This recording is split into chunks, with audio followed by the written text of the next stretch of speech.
အားလုံးပဲမင်္ဂလာပါရှင်ကျွန်မစောငိမ့်အေပါ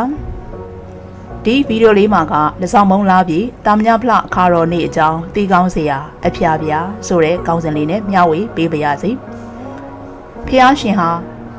အဇာတတက်မင်းအားတစောင်းမုံလာပြည့်နေ့မှာတာမညဖလတုတ်တန်တရားကိုဟောကြားတော်မူသောကြောင့်တစောင်းမုံလာပြည့်နေ့ကိုတာမညဖလအခါတော်နေ့အဖြစ်သတ်မှတ်ကျင်းပခဲ့ကြပါတယ်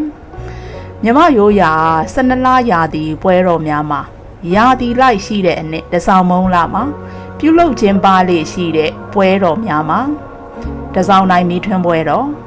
ကထိန်သင်္ကန်းအလူပွဲတော်မတိုးသင်္ကန်းရစ်လုတ်ပွဲတော်မဲစလီဖူးတို့ဝေငါတော်ပွဲတော်ကြီးမနိုးပွဲတော်တာမညဖလအခါတော်နေ့ပွဲတော်များဟူ၍ဖြစ်ပါတယ်တာမညဖလအဆိုဒီမှာ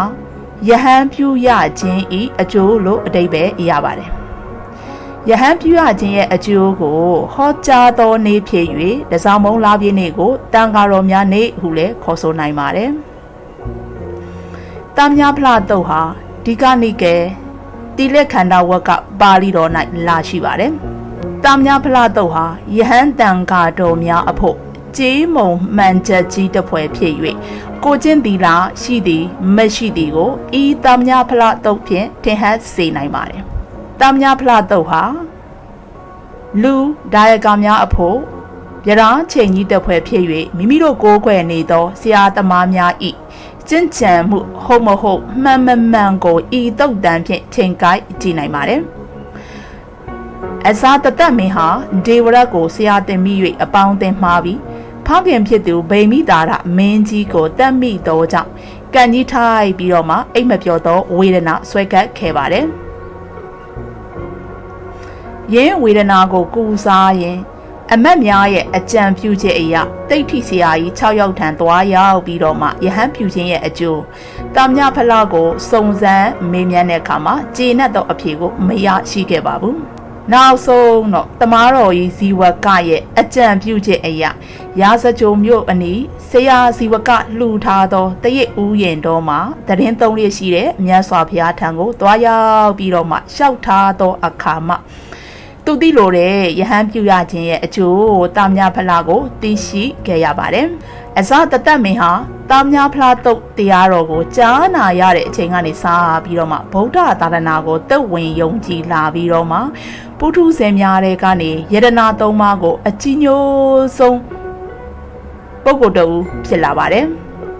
အဇာတတမင်းဟာတာမညဖလတုတ်တရားတော်ကိုကြားနာရ၍